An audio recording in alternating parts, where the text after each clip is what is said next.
স্মৃতিৰ 10টা পেজ। দিনবোৰ যেন লাহে লাহে হেৰাই যাব ধৰিছে। অতীতক ক্ৰমন্থন কৰি ৰাতিৰ আন্ধাৰত খেপিয়াই ফুৰিছো শৈশৱৰ এৰি অহা স্মৃতিবোৰ, অতীতত লুটিয়াই অহা পৃষ্ঠাবোৰ, তাহানিতে শুনা সাধুবোৰ আজি যেন টেলিভিছনৰ ধাৰাবাহিক আখ্যান।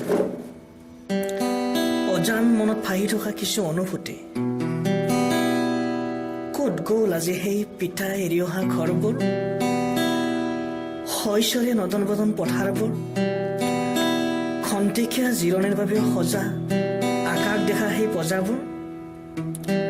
গাঁৱৰ আলিবাটবোৰ পকী হ'ল, ৰাস্তাৰ পানী ঘৰৰ চোতালত বাগৰা হ'ল।